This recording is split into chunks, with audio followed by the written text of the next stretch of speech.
Jemaat Tuhan dipersilakan berdiri dan kita satu dalam doa. Kita berdoa. Terima kasih Bapa yang baik buat kemurahan-Mu yang nyata di dalam setiap kehidupan kami Tuhan. Kami ada sebagaimana kami ada semuanya karena kasih karunia Tuhan yang nyata dalam setiap kehidupan kami. Dari hari lepas hari dalam berbagai macam aktivitas kami Tuhan. Di hari ini kami berkumpul bersama untuk memuji. Selain memuji dan memuliakan nama Tuhan sebagai ungkapan syukur kami di hadapan Tuhan di pagi hari ini Bapa. Dan juga Tuhan kami berdoa Tuhan di dalam setiap pelayanan-pelayanan yang ada. Baik itu Rocky, baik itu Weirok, baik itu komsel-komsel yang ada, kami serahkan semua di dalam tangan Tuhan. Setiap para pemimpin yang ada dalam setiap komsel yang ada, Weirok yang ada dan juga Rocky, kami terlalu percaya kuasa Tuhan yang selalu nyata di dalam setiap kehidupan kami. Hamba-hamba-Mu Tuhan yang terlibat di dalam setiap pelayanan Tuhan memberkati, berikan roh hikmat dan kebijaksanaan di dalam pengembangan pelayanan Tuhan, bukan di tempat ini tetapi menjadi terang dimanapun mereka berada. Kami terlalu percaya bahwa Bapa punya rencana yang luar biasa, rancangan Tuhan yang luar biasa yang tidak akan pernah gagal di dalam menunjukkan setiap para pelayanan hamba-hamba yang terlibat di dalam pelayanan ini Tuhan. Kami percaya Tuhan ada roh hikmat dan kebijaksanaan buat terobosan-terobosan baru pengembangan pelayanan di tempat ini Tuhan. Kami percaya kuasa Tuhan tidak akan pernah gagal. Siapapun yang menghambat di dalam setiap pelayanan, Roh Kudus, Roh Tuhan yang akan menuntun, memimpin, bahkan membuka jalan setiap rintangan apa yang ada Tuhan. Terima kasih Bapa. Kami berdoa Tuhan buat para pelayan yang ada, Tuhan memberkati tim pelayanan yang ada, kami serahkan semua di dalam tangan Tuhan. Memberkati setiap talenta-talenta yang Tuhan berikan kepada mereka. Roh Kudus yang akan memimpin mereka, Roh Kudus yang akan menuntun mereka, memberikan roh hikmat dan kebijaksanaan di dalam setiap pelayanan. Kami terlalu percaya Tuhan yang akan memberikan semua itu kepada mereka. Kami percaya Tuhan, biarlah untuk hormat dan kemuliaan nama-Mu yang ditinggikan, biarlah Raja segala Raja yang dimuliakan Tuhan. Terima kasih Tuhan Yesus, kami percaya di dalam pelayanan ini, pengembangan pelayanan ini, orang lain diberkati Tuhan. Bukan saja di tempat ini, tetapi ada kuasa Tuhan yang nyata menyebar di seluruh dunia. Terima kasih melalui tempat ini, ada kuasa Tuhan yang nyata di luar Tuhan. Kami berdoa Tuhan di dalam setiap pelayanan Tuhan. Baik itu Tuhan kami percaya jemaat-Mu. Kami terlalu percaya biarlah Engkau memberkati mereka di dalam setiap pekerjaan mereka. Kami serahkan semua jemaat-Mu di dalam tangan Tuhan. Baik itu yang mengalami sakit Tuhan sembuhkan. Melalui bilur-bilur-Mu Tuhan, Tuhan sembuhkan dalam nama Yesus. Kami terlalu percaya Tuhan. Obat penawar yang dikonsumsi Tuhan berkati menyembuhkan kesehatan mereka. Dalam berbagai macam pergumulan-pergumulan dari jemaat-Mu Tuhan, hanya Engkau saja yang mendengar seruan hati mereka. Kami terlalu percaya Tuhan, kuasa Tuhan yang akan memampukan mereka, kuasa Tuhan yang akan memegang tangan mereka Tuhan, memberikan roh hikmat, memberikan roh kemampuan bagi mereka untuk tetap menjalani kehidupan ini Tuhan. Kami terlalu percaya Roh Kudus yang akan menopang mereka dimanapun mereka berada. Apapun yang dikerjakan jemaat-Mu Tuhan, buat berhasil dalam nama Yesus. Dalam setiap pergumulan mereka Tuhan mendengarkan. Kami terlalu percaya oleh Roh Kudus-Mu Tuhan yang akan menuntun mereka. Kami berdoa Tuhan buat gereja ini Tuhan. Tuhan memberkati, Tuhan melindungi dalam setiap perkembangan pelayanan-pelayanan yang ada, setiap rancangan yang ada. Di dalam visi dan misi gereja ini kami serahkan semua di dalam tangan Tuhan. Tidak ada lain untuk dimuliakan selain nama Tuhan yang dimuliakan. Dalam nama Yesus kami berdoa Tuhan buat gembala kami yang Kau percayakan sebagai gembala dan ibu gembala Tuhan. Berikan roh hikmat dan kebijaksanaan di dalam pengembalaan. Kami terlalu percaya roh Tuhan yang akan menuntun hamba-Mu, Roh Kudus yang akan memberikan roh hikmat dan kebijaksanaan. Kami terlalu percaya roh Tuhan yang akan menuntun hamba-Mu di dalam setiap rancangan-rancangan visi dan misi yang sudah Tuhan tetapkan kepada hamba-Mu. Kami terlalu percaya Tuhan yang akan menuntun hamba-Mu, Tuhan yang akan memberikan roh hikmat dan kebijaksanaan. Terima kasih Tuhan. Terima kasih Bapa. Kami berdoa Tuhan, biarlah semuanya ini untuk hormat dan kemuliaan nama-Mu Tuhan. Kami berdoa buat pengembangan pelayanan dan juga sementara di dalam pembangunan gereja Rock Hill. Kami serahkan semua di dalam tangan Tuhan. Dimulai proses-proses untuk menjadi tanah menjadi hak milik sampai bangunannya berdiri, semuanya hormat dan kemuliaan nama Tuhan. bukan kuat dan gagahnya kami Tuhan, tetapi semuanya karena kasih karunia Tuhan yang nyata. Karena kami tahu bahwa rancangan Tuhan adalah rancangan damai sejahtera, rancangan Tuhan yang tidak akan pernah gagal. Kami terlalu percaya bukan untuk kepentingan manusia, tetapi kepentingan saja Tuhan sajalah yang dimuliakan. Di dalam nama Yesus, inilah doa kami Tuhan yang kami panjatkan kepadamu. Hanya di dalam nama Tuhan Yesus Kristus kami berdoa. Haleluya. Amin.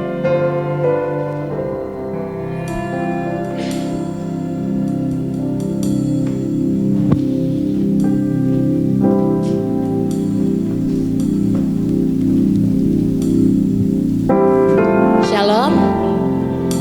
Sekali lagi shalom. Puji nama Tuhan, pagi hari ini cerah di luar kayaknya.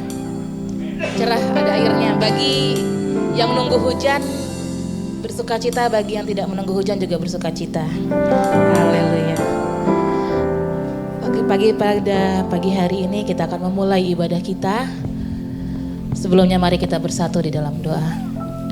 Tuhan Yesus, Allah Bapa kami di surga, Engkau sungguh baik Tuhan bagi setiap kehidupan kami Tuhan, pribadi lepas pribadi di tempat ini Tuhan. Kau yang selalu menjaga kami, Kau yang selalu menyertai kami dimanapun kami berada Tuhan. Tak pernah sedetik pun Kau meninggalkan kami Tuhan. Pertolongan-Mu, penyertaan-Mu nyata di setiap kehidupan kami. Tuhan, pada pagi hari ini Tuhan, kami ingin memulai ibadah kami Tuhan. Biarlah ibadah kami Tuhan pada pagi hari ini hanya untuk memuji dan memuliakan nama-Mu Tuhan. Nama-Mu yang ditinggikan dan nama-Mu yang diagungkan Tuhan. Tuhan, pakai kami Tuhan di tempat ini Tuhan. Pakaikan mulut kami Tuhan, pikiran kami Tuhan, badan kami semua Tuhan untuk memuji dan memuliakan nama-Mu Tuhan. Di luar Tuhan, cuaca sedang hujan Bapa. Kami percaya Tuhan, Engkau juga menyertai jemaat-jemaat yang kini masih dalam perjalanan menuju ke tempat ini Tuhan. Engkau sertai mereka sampai ke tempat ibadah ini Tuhan dengan selamat dan baik, dan bisa bersama-sama dengan kami memuji dan membesarkan nama-Mu Tuhan. Terima kasih Tuhan, ibadah kami ini Tuhan, semuanya hanya bagi kemuliaan-Mu Tuhan. Kami serahkan semuanya di dalam tangan-Mu, pakai kami Tuhan. Di dalam nama Tuhan Yesus, Allah Bapa kami di surga. Haleluya. Amin.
memuji-Mu Tuhan, berkata, ku nyanyi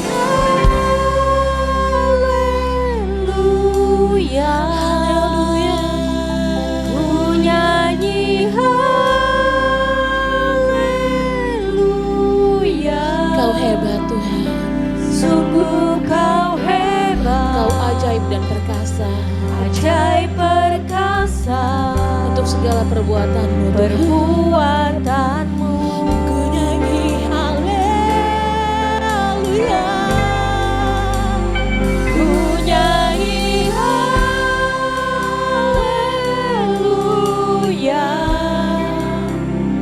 ku nyanyi haleluya.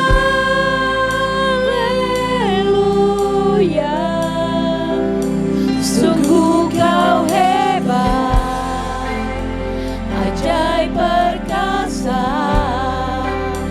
perbuatan-Mu. Ku nyanyi haleluya, ku nyanyi haleluya, yes, ku nyanyi haleluya. Sungguh Kau hebat, ajaib perkasa, perbuatan-Mu. Ku nyanyi haleluya, ku nyanyi haleluya, ku nyanyi haleluya.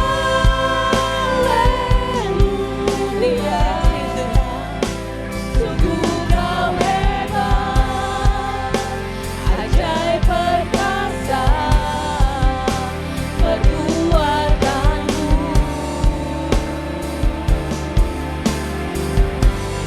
Di hidupku,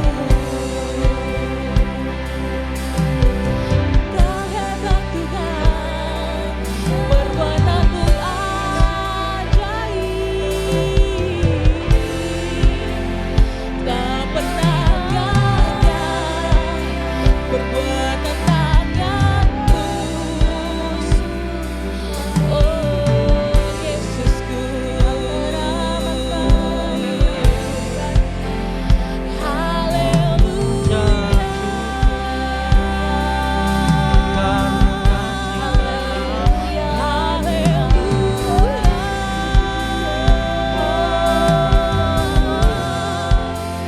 hanya bagimu Tuhan.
kami dapat membalas segala kebaikan-Mu di setiap kehidupan kami Tuhan?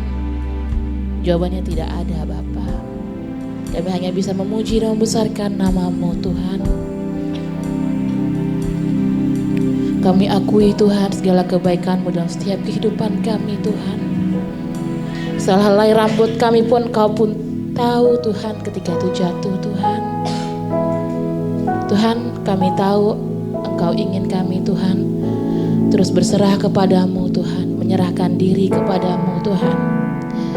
Kami ada sampai hari ini bukan karena kuat dan gagah kami Tuhan, bukan karena kemampuan kami Tuhan. Kami percaya Tuhan, tanpa ada Engkau Tuhan kami bukan siapa-siapa Tuhan. Kami hidup di dunia ini Tuhan untuk memuji dan memuliakan nama-Mu dan menggenapkan rencana-Mu Tuhan, yang telah Engkau bentuk Tuhan sebelum kami lahir Tuhan. Kau telah menyiapkan rencana masing-masing bagi setiap kami Tuhan di kehidupan ini Tuhan. Kami rindu Tuhan untuk lebih lagi menjembah-Mu Tuhan, karena hanya Engkau-lah Tuhan yang layak terima segala pujian, Raja di atas segala raja, Tuhan Yesus Kristus kami. Terima kasih Yesus, terima kasih Yesus. Kita ambil waktu sejenak untuk mengucapkan terima kasih kepada Tuhan atas segala perbuatannya yang telah diperbuat dalam setiap kehidupan kita. Terima kasih Tuhan.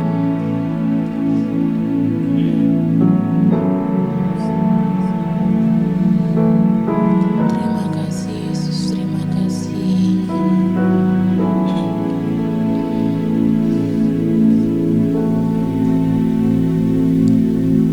To God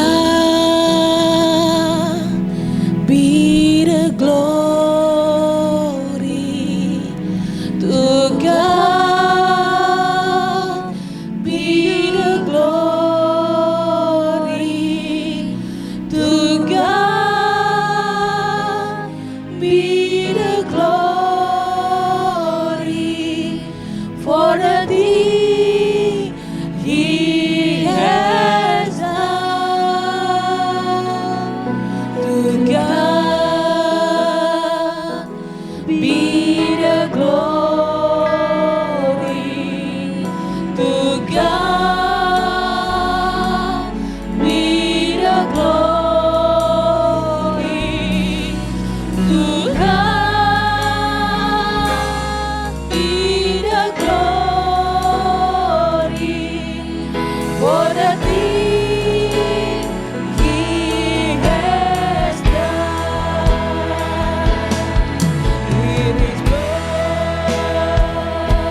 bagimu Tuhan. Kami siap menaikkan syukur bagimu.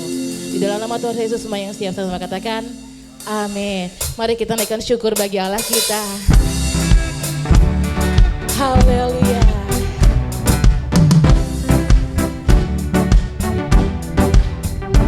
Kasih yang begitu besar, lebih kuat dari dosa. Kasih yang menemukanku, selamatkan dan pulihkanku.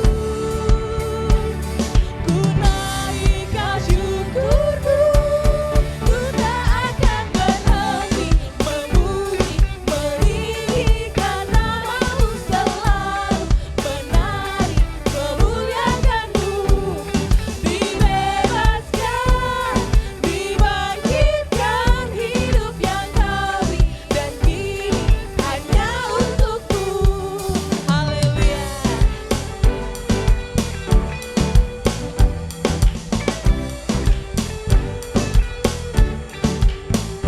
Kasih yang begitu besar, lebih kuat dari dosa.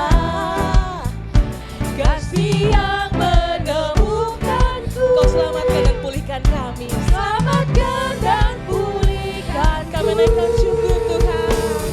Ku naikkan syukurku, ku tak akan berhenti memuji, meninggikan namamu selalu, menari, memuliakanmu. Dibebaskan, dibangkitkan, hidup yang kau beri, dan kini hanya untukmu. Haleluya.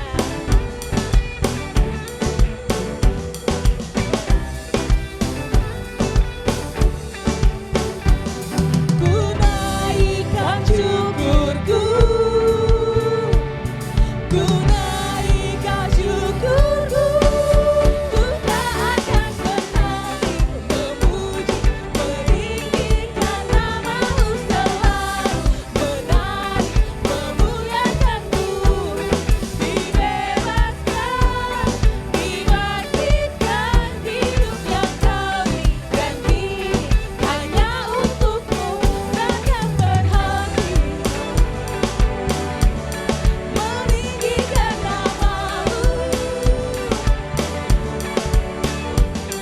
Dibebaskan, dibangkitkan, hidup yang kau beri, dan kini hanya untukmu. Hidup yang kau beri, dan kini hanya untukmu. Hidup yang kau beri, dan kini hanya untukmu. Haleluya. Mari katakan kiri kanannya, aku diberi kuasa. Haleluya.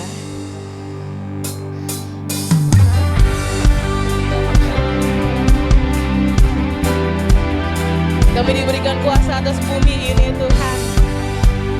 Kuasa kami jauh lebih besar daripada dunia ini Tuhan. Haleluya.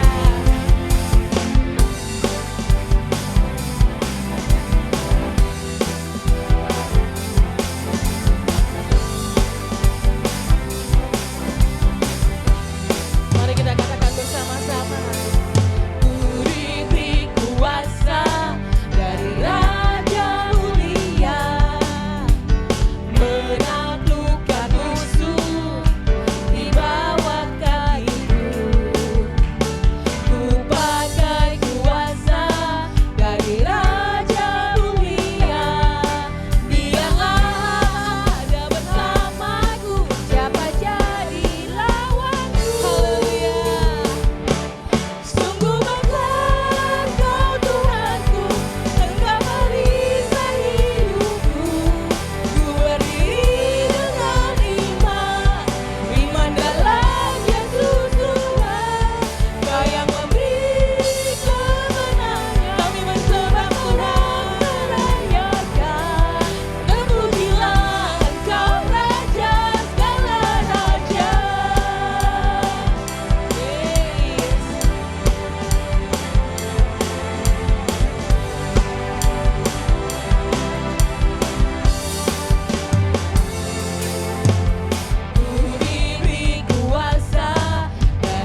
Sebelum kita duduk, mungkin ada yang pertama kali hadir di tempat ini? Jika belum ada, bisa kasih salam kiri dan kanannya saja dan berdoa semoga bangku yang kosong akan terisi lagi. Haleluya.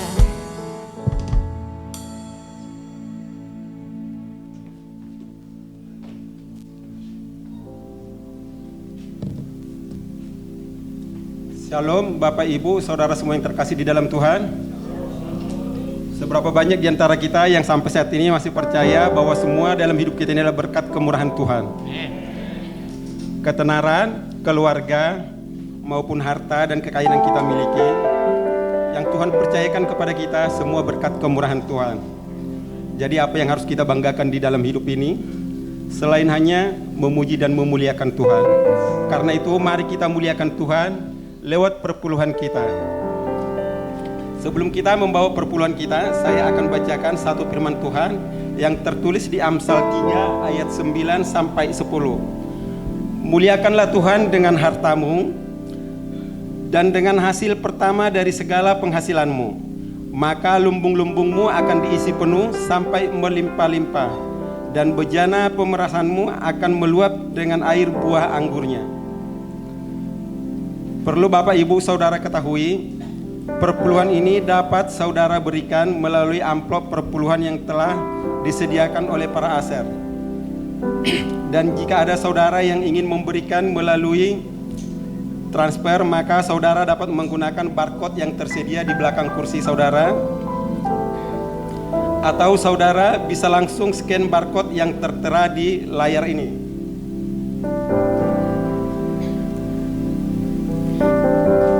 Terima kasih atas ketaatan dan kasih saudara di dalam pekerjaan Tuhan.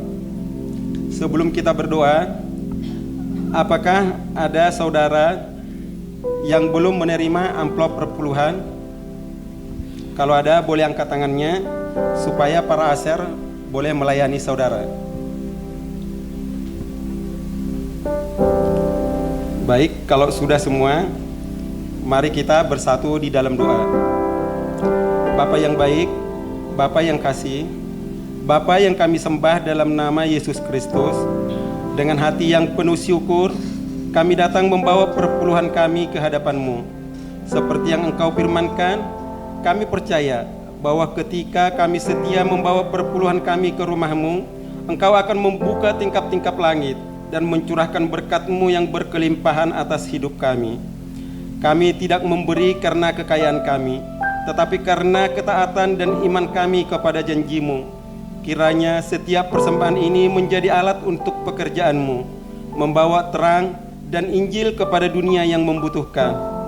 Tuhan, berkatilah tangan-tangan yang memberi, beri kami hati yang setia dan murah hati, serta hikmat di dalam mengelola setiap berkat yang Engkau percayakan kepada kami.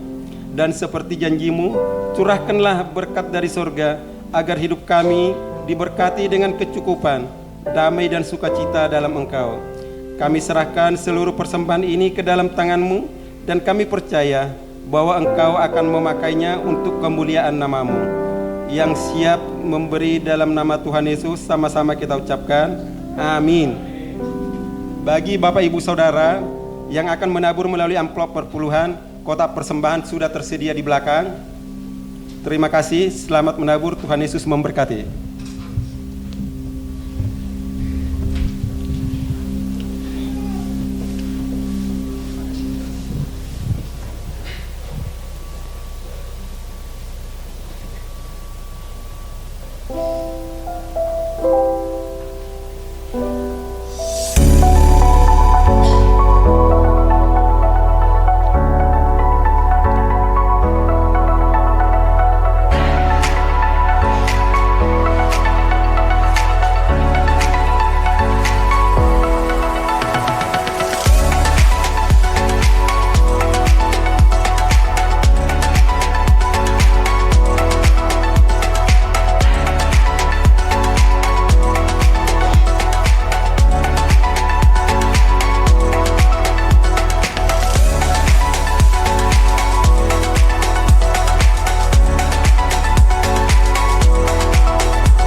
Shalom semua warga kerajaan.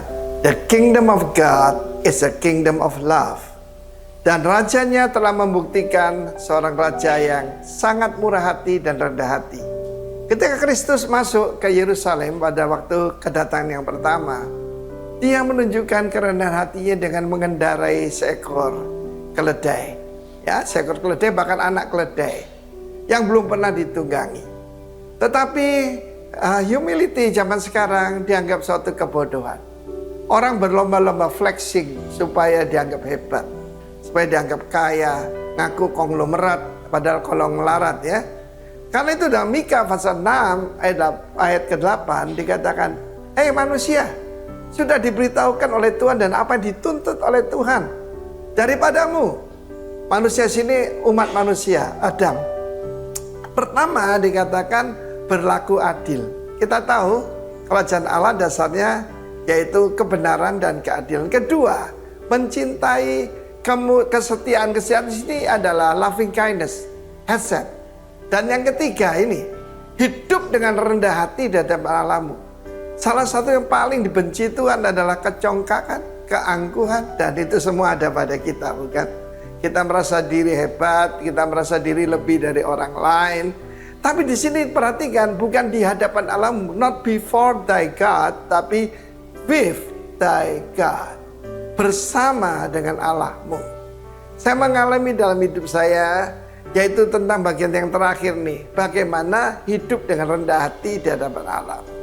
Saya dulu pemain gitar satu-satunya di persekutuan kita yang kecil itu, dan di ada dokter, ada pengusaha, tidak ada satupun yang bisa main gitar. Saya bisa main gitar dikit-dikit lah.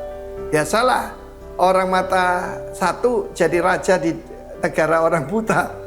Dan pada waktu itu kami sedang ada persekutuan di Tretes, di villa daripada Bapak Pendeta Arwianto dari Jakarta sekarang ya, Cokro Bersaudara.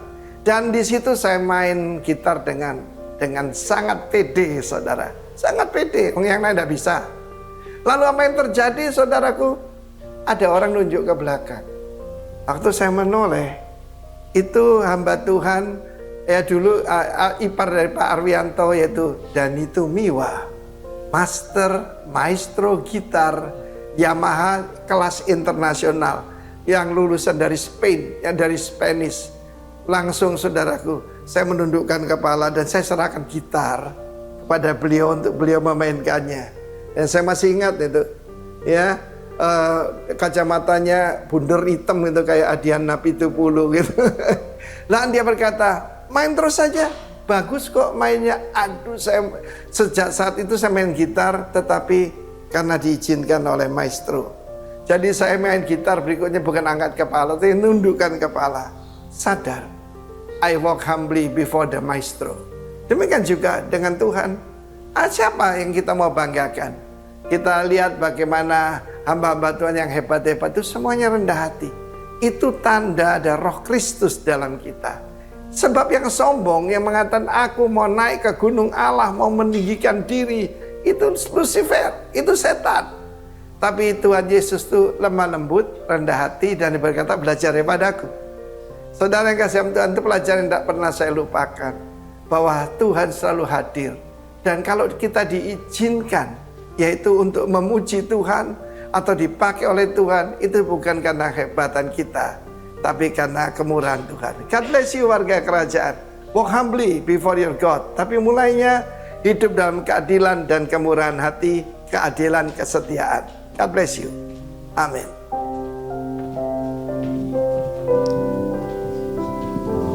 Haleluya. Terima kasih Tuhan. Kau mengenal setiap pribadi kami Tuhan. Sekecil apapun Tuhan dalam kehidupan kami, Engkau tahu Tuhan. Karena hanya Engkau Tuhan, satu-satunya Tuhan Allah yang mengerti setiap pribadi kami Bapa. Haleluya Yesus, terima kasih Tuhan.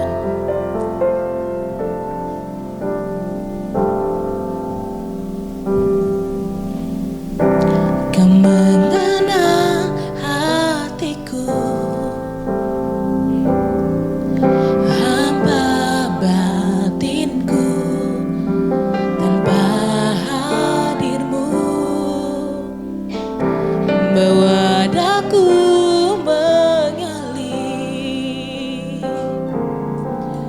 berlabuh dalam hangatnya kasih-Mu. Sejuta rasa di jiwa, rindukan peluk-Mu Bapa. Izinkan ku untuk menyembah dengan apa yang ku punya. Tiada yang lebih berharga, hanya pribadi-Mu Bapa. Biarkan aku menyembah, hatiku milik seutuhnya.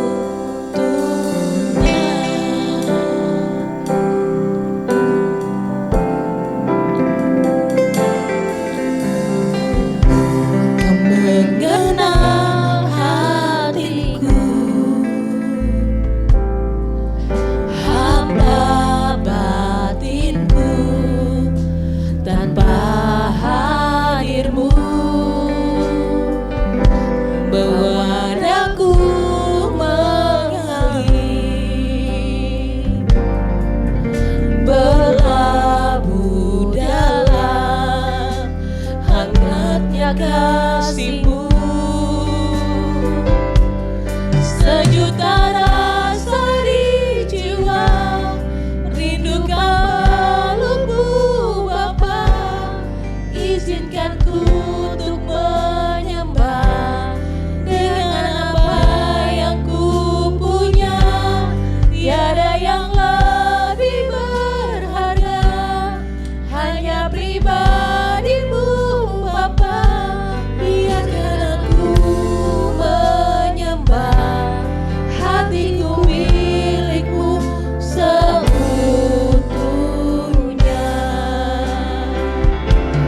Sejuta rasa di jiwa, rindukan peluk-Mu Bapa. Izinkan ku untuk menyembah dengan apa yang ku punya. Tiada yang lebih berharga, hanya pribadi-Mu Bapa. Biarkan aku menyembah, hatiku milik-Mu seutuhnya.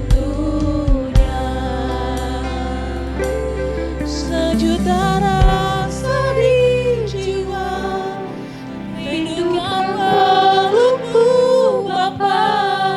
Izinkan ku untuk menyembah dengan apa yang ku punya. Tiada yang lebih berharga, hanya pribadi-Mu Bapa. Biarkan aku menyembah, hatiku milik-Mu seutuhnya.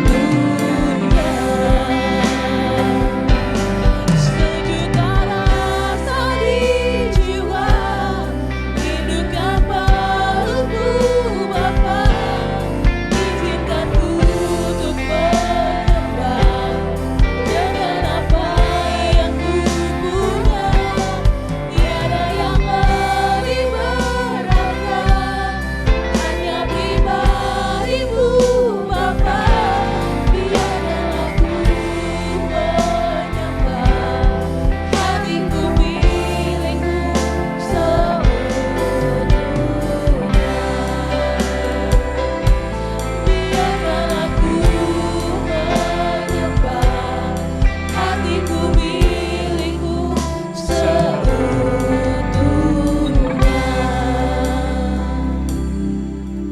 Ini pernyataan kami Tuhan, bahwa kehidupan kami adalah milik-Mu, hati kami milik-Mu seutuhnya Tuhan Yesus. Berbicaralah kepada seluruh umat-Mu di tempat ini Tuhan Yesus. Berbicaralah kepada kami spesifik dan unik, kepada Engkau seperti Engkau sedang berbicara kepada keseharian kami. Seperti Engkau sedang berbicara kepada aktivitas-aktivitas kami. Seperti Engkau sedang berbicara kepada situasi kami, kepada masalah kami Tuhan Yesus. Sebab masalah itu ukurannya cuma satu, tidak pernah lebih besar daripada nama Yesus. Kami percaya Tuhan, kami percaya, dan kiranya Tuhan Waktu ke depan ini Engkau kuasai, Roh Kudus ini adalah waktumu. Biarlah kiranya firman Tuhan boleh menjadikan kami menjadi terang-Mu Tuhan. Dan kami mau bukan cuma mau mendengar, kami mau melakukan firman Tuhan. Di dalam nama Tuhan Yesus yang siap mendengarkan dan melakukan firman Tuhan. Sama-sama kita katakan amin. Bapak Ibu, sebelum firman Tuhan disampaikan, saya mau berikan kesempatan kepada Jesse untuk dia sampaikan satu kesaksian. Saudara dengarkan baik, sebab saya diberkati dari kesaksian Jesse beberapa waktu yang lalu, dan saya sampaikan kepada dia, kamu mesti bersaksi ini. Karena saya yakin ini adalah suatu hal yang Tuhan sudah nyatakan dalam kehidupan dia. Mari silakan Jesse, berikan aplaus buat Tuhan. Oke, shalom. Ya, puji nama Tuhan. Saya bisa pada hari ini sampai di sini karena kebaikan Tuhan. Mungkin sebelumnya sudah ada yang tahu di sini kan saya dalam kondisi mengandung sekarang, posisi sekarang sudah 6 bulan. Ya mungkin 3 bulan lagi launching nanti bulan Juli. Ya ini bulan April, jadi 3 bulan lagi saya melahirkan nanti sesuai dengan rencana Tuhan. Dan puji Tuhannya untuk sekarang saya masih bisa beraktivitas seperti biasa. Mungkin adiknya sudah saya ajak kompromi, kan bapakmu jauh jadi jangan rewel lah gitu. Ya sekalian bapaknya bisa ketemunya 2 bulan sekali. Dan puji Tuhannya sampai hari ini saya masih bisa pelayanan walaupun saya request sama Kak Elda sebulan sekali ya Kak, aku bilang. Karena kadang capek juga kalau berdiri lumayan lama. Terus juga untuk bekerja, saya masih bekerja seperti biasa dari hari Senin sampai hari Sabtu, hari Minggunya libur. Dan saya bisa bekerja juga berkat kebaikan Tuhan, saya masih bisa beraktivitas seperti biasa dan tidak ada, maksudnya biasanya kan ada orang hamil yang kadang harus bed rest, ada kadang mungkin mengurangi aktivitasnya. Saya juga sempat ngomong sama Pak Herman kemarin sama Okta, kemungkinan kalau saya berhenti kerja kemungkinan belum, karena kan nambah anak kayaknya nambah biaya ini, bukannya ngurangi biaya. Jadi saya optimis walaupun hamil, walaupun nanti melahirkan tetap lanjut kerja lagi. Amin. Itu satu, terus juga yang kedua, puji Tuhannya juga karena memang kehamilan saya ini 2 tahun setelah saya menikah, Tuhan kasihkan jawaban. Memang kemarin sebelum kami menikah, kami pranikah dengan Pak Herman, kami memang bilang kalau bisa memang kasih jarak dari pernikahan kami karena kami banyak yang harus kami persiapkan dulu. Karena kami ketika mau punya anak kami nggak mau merepotkan orang lain kayak gitu, jadi harus prepare dulu. Dan puji Tuhannya Tuhan jawab, Tuhan percayakan, tapi saya masih bingung nanti yang rawatnya siapa. Karena orang tua saya kerja, adik saya juga sekolah, jadi masih bingung. Nah nanti siapa tahu ada info-info yang bisa bantu. Ya siapa tahu nanti ada yang bisa bisa info-info, karena 3 bulan lagi, tidak lama lagi harus prepare. Ya. Dan juga puji Tuhannya juga infonya kan kalau orang hamil itu harus ngurang-ngurangi stres, harus senang-senang terus, harus happy kayak gitu. Dan puji Tuhannya juga dalam keluarga maupun dalam pekerjaan aman-aman saja, lancar-lancar saja, tidak ada yang ini. Walaupun memang, nah ini yang sebenarnya yang kemarin sempat cerita sama Pak Herman, kemarin waktu masih ada suami saya Okta di sini, kami sharing, pas sebelum pulang aku bilang kita cerita enggak? Soalnya memang ini saya belum pernah cerita, karena menurut saya itu sebenarnya suatu kebodohan sebenarnya. Keteledoran yang harusnya bukan yang suatu yang harus dipamerkan kayak gitu. Cuma nggak tahu saat saya tuh ngomong kayaknya coba ngomong aja kayak gitu. Terus Okta juga mengiyakan, jadi memang yang tahu itu cuma ada teman saya sama Okta aja yang tahu, cuma beberapa orang lah, nggak sampai 5 orang yang tahu. Bahkan keluarga saya juga nggak cerita, karena ini masalah pekerjaan sebenarnya. Jadi kebetulan kemarin itu pada saat tanggal 30 atau 31 ya, 29 atau 31 Maret, kebetulan kan saya kerja di kantor, terus juga kemarin kita ada kerjasama sama toko kue yang ada di Tenggarong di sini, Valentine kalau tahu. Kita tiap tahun biasanya kalau puasa kita ada takjilnya Valentine biasanya. Jadi memang saya udah tiap tahun kerja sama di situ. Kemarin pada saat tanggal 31 kan ini ya lebaran ya. Jadi sebelum itu saya mau pelunasan. Saya mau bayar pelunasan dari tagihan kami yang 1 bulan kemarin. Itu kemarin 18 juta. Saya sudah bayar DP sebelumnya. Nah ya saya harus bayar itu 18 juta. Nah jadi pada saat pembayaran itu, saya itu ngomong sama yang punya toko, sama kokonya. Ngobrol-ngobrol gitu kan, karena sekarang sudah biasa tuh transferan. Ngomong sama kokonya sambil ngomong-ngomong, saya sambil transfer. Celakanya itu saya salah transfer ke Elisa Jahwa Nur Aziza. Harusnya saya transfernya next will. Harusnya saya kirim ke yang punya Valentine itu namanya Selamat Adi Saputra. Saya salah transfer tuh 18 juta. Pas saya lihat, pas mau nunjukin ke kokonya, kok namanya salah. Tapi udah ke transfer, cuma saya diam aja. Saya ulang, saya transfer ulang ke sini. Padahal nomornya itu biasa yang saya transfer. Kok bisa salah? Dan itu saya nggak tahu yang Elisa tadi mungkin Will yang pertama.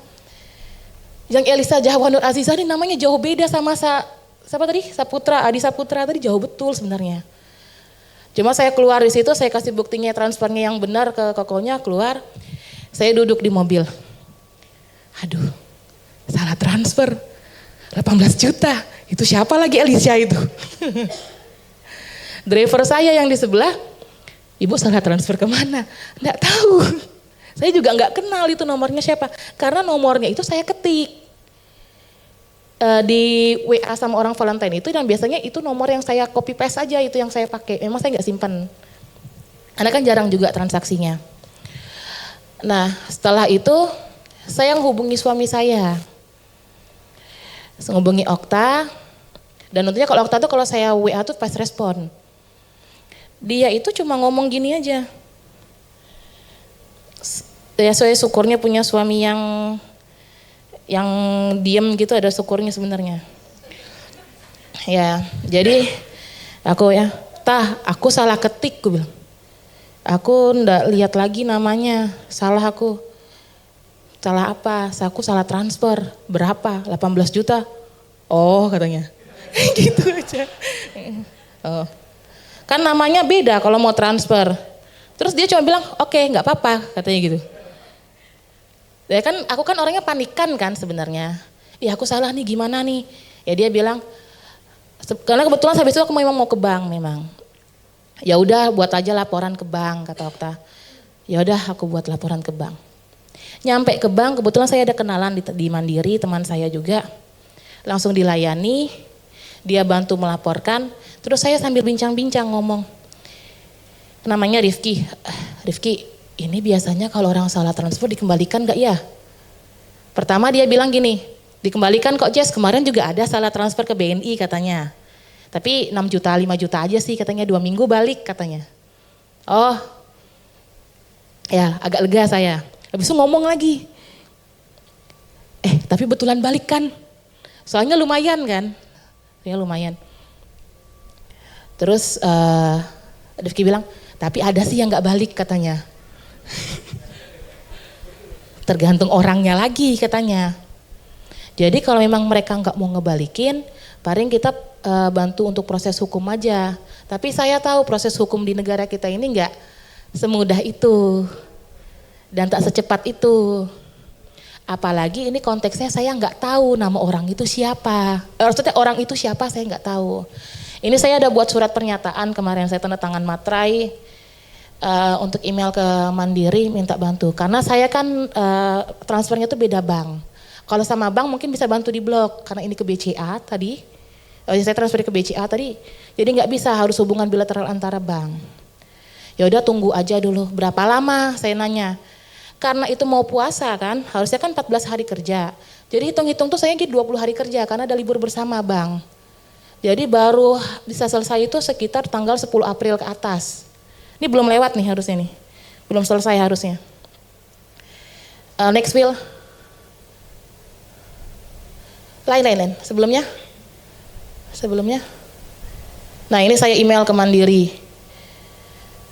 Itu hari Senin, saya ingat saya bayarnya itu hari Senin. Saya itu bayarnya Senin, laporan juga hari Senin. Terus saya telepon Okta kan, aku sudah laporan, aku bilang. Oh ya udah ditunggu aja berapa lama? Oh lama juga. Aku bilang tadi kan 14 sampai 20 hari.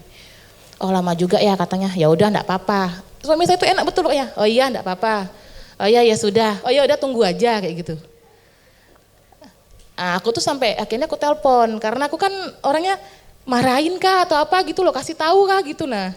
Jadi aku telepon, tahu kok marah sama aku, marahlah aku bilang nanti. Iya. Terus katanya cuma bilang, ya sudah kayak mana orang sudah telanjur katanya. Tunggu aja lagi, makanya, nah ini baru dia ngomong, makanya lain kali cek lagi, jangan cepat-cepat kayak gitu katanya. Cuma itu aja dia bilang, tak maaf ya, iya sudah enggak apa-apa kayak gitu aja dia bilang. Tapi di satu sisi saya tuh juga senang, karena enggak dimarahin. Saya nggak ada ngomong ke orang kantor, nggak ada ngomong. Terus itu hari Senin, hari Selasa, saya tunggu. Okta bilang ya kita doakan aja. Ya aku bilang ya semoga orangnya baik. Soalnya namanya tadi kan Islami sekali kan. Jadi maksudnya kayaknya orangnya baik nih, Nur Azizah gitu kan, orangnya baik nih. Hari Selasa itu saya itu kan cari-cari, namanya kan ada tuh itu siapa ya, Elis Zahwa Nur Azizah. Saya cari di Facebook nama itu. Saya cari di Instagram, saya cari di TikTok. Saya cari di Google, enggak ada. Sama sekali nama itu enggak ada. Aduh, hai. Lumayan. Terus tapi Okta habis itu juga ngomong, sebenarnya sih aku tuh kalau masih 1 juta aku ikhlas sih sebenarnya. Tapi lumayan sih sebenarnya kalau dipikir-pikir ya. Iya, saya kan lumayan tuh. Nah hari Rabunya kan tadi Senin saya lapor, Selasa saya cari di sosial media nggak ketemu. Aku sama Okta sudah ya udah kalau memang bisa nyelak balik nggak apa-apa ya. Ya udah nggak apa-apa. Kalau memang nanti kita carilah nanti gimana gitu. Hari Rabunya kebetulan saya kalau puasa tuh maksudnya kan agak siang 7:30. Biasanya saya 6:30, jam 7 sudah harus di kantor di sana lumayan jauh. Karena kemarin ada suami saya, kami makan pagi dulu biasanya ke pasar cari bubur buat makan. Karena emang saya kalau lagi hamil ini agak susah makan juga sebenarnya. Jadi pas sebelum kami nyampe ke tukang bubur hari Rabu pagi itu, jadi 2 hari setelah hari kejadian, kayak ada yang ngomong, kayak ada yang ngomong di hati atau pikiran saya itu bilang kayak gini. Coba kamu transfer lagi. Kayak gitu. Aku tuh sebenarnya diam dulu kan, aku gak ngomong ke Okta sebelahku kan. Terus gak lama habis itu kan aku diamin aja, coba transfer lagi. Soalnya aku bingung hubungi orangnya itu lewat mana. Karena kalau bank gak mungkin kasih data pribadi nasabahnya sendiri kan. Dan juga kalau mau dapat data pribadi nasabah itu nomor teleponnya atau kontak pribadinya harus ngubungi polisi dulu, memastikan ini segala benar dulu. Terus aku diam, terus buka HP, betul aku transfer lagi. Nah biasanya kalau mau transfer M-Banking itu kan ada notes di bawahnya, bisa nulis pesan kan. Aku tulis di situ, aku tulisnya next will kali Will ya.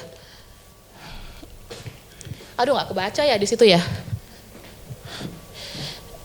Aku transfernya 10.000 aja. Kan minimum. Aku transfernya 10.000 kemarin ke orangnya itu. Willy tadi aku kirim. Aku transfer yang pertama mungkin yang di sini ya nih. Saya tulis ini, Mbak tolong kembalikan uang saya. Saya bilang gitu kan gak cukup cuma 32 huruf. Saya transfer lagi 10.000. Saya salah transfer 18 juta. Saya kasih nomor saya di sini. Itu pagi sebelum jam 7 mungkin. Siangnya tuh kayak teman-teman lihat di situ. Pas saya cek saldo kok nambah. Uang siapa ini? Dikembaliin sama orangnya. Dan dikembaliinnya itu cuma di notnya pengembalian dana. Dan utuh 18 juta, nggak dikurangin. Wah, aku langsung telepon Okta, uangnya balik. Oh iya kah balik? Oh, syukurlah katanya, puji Tuhan katanya, gitu aja. Ya saya syukurnya itu, kalau mungkin saya dapat suami yang mungkin emosional, tapi sebenarnya wajar sih kalau misalnya dimarahin. Kamu makanya lain kali hati-hati, cek dulu ini nih, kan uangnya lumayan tuh, nggak sedikit. Kalau dimarahin pun saya maklum sebenarnya. Cuma saya lebih syukur lagi karena suami saya tuh orangnya slow aja gitu. Ya, puji Tuhan, Tuhan Yesus baik, luar biasa baik bagi saya. Terus soalnya sebenarnya sebelum itu saya ada pikiran jelek sih. Namanya kan Islami sekali kan, dan itu tanggal sebelum Lebaran. Aku tuh sempat mikir, ini kalau orang lihat uang lumayan mau Lebaran, aku takut dipakai Lebaran nih. Iya betulan, aku tuh mikirnya awalnya kayak gitu. Bisa jadi dipakai Lebaran ini, nanti baliknya bisa lama lagi. Karena salah satu kendala pengembalian uang itu ketika uang tuh dipakai orang nasabahnya. Dan itu ya nggak bisa, makanya saya kan cari-cari di YouTube, ada karyawan BCA salah kirim 51 juta sampai 1 tahun tidak dikembalikan. Aduh, ya sudah ikhlas saja lah, sudah kalau memang enggak ini nih, nanti cari lagi lah. Tapi puji Tuhan, itu mungkin hitungan jam, aku nggak bisa cek soalnya dia transfernya kapan. Tapi yang mungkin itu cuma sekitar 2-3 jam setelah itu ditransfer kembali dengan orangnya dan utuh. Dan gak ada menghubungi saya juga. Dan dia percaya aja. Nah awalnya Okta itu berpikir kayaknya yang kamu salah transfer ini orang kaya nih. Jadi langsung ditransfer katanya. Nah cuma Pak Herman kemarin pas waktu kami cerita, enggak kok katanya. Orang kaya pun malah mungkin kalau kamu transfer itu nggak tahu nih dari siapa, mungkin mereka lebih berhati-hati. Nggak mungkin mereka langsung kembalikan cuma gara-gara notes itu aja. Apalagi kan sekarang pinjol itu kan banyak orang bilang salah transfer pada pakai pinjolnya mereka kan. Nah Pak Herman juga bilang, itu karena orangnya baik, memang orangnya yang baik. Dan saya bersyukurnya puji Tuhan akhirnya uang yang kesalahan saya itu kembali tanpa dikurangi sama sekali sama orangnya. Walaupun gak utuh dikembalikan orangnya juga aku gak mungkin protes sebenarnya. Untung dikembalikan kayak gitu loh. Tapi Tuhan luar biasa. Ini saya ingat di pasal di ayat Alkitab kita di Filipi 4 ayat 13 yang biasanya saya jadikan status di WA. Segala perkara dapat kutanggung dalam Dia yang memberikan kekuatan kepadaku. Jadi mungkin berikan tepuk tangan buat Tuhan. Awalnya itu harus selesai 14 sampai 21 hari bahkan 1 bulan. Itu selesai dalam 2 hari. Karena aku nggak tahu juga, nggak kepikiran. Kok tiba-tiba aku mikir suruh transfer lagi. Ngapain transfer lagi? Tapi betulan habis itu dikembalikan, luar biasa Tuhan. Terima kasih mungkin ini kesaksian saya. Saya kembalikan ke Pak Gembala.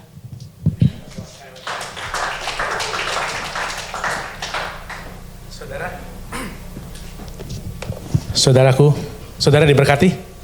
Pelajarannya, jangan salah transfer. Pelajarannya, yang kedua, pelajarannya, kalau ada dana masuk tiba-tiba di rekening saudara, harus kembalikan. Karena saudaraku gini, saya tadi, maksudnya gini loh saudaraku, ya, karena uang ini sangat sensitif, ya kan? Begitu kalau tiba-tiba masuk ke rekening saudara, ya kan? Apa ini berkat daripada Tuhan mungkin ini kan gitu kan? Ya kan, wah bisa dipakai dulu ini, ya kan. Kalau iblis datang saudara-saudara tengking, ya kan. Tapi kalau uang datang saudara tengking enggak.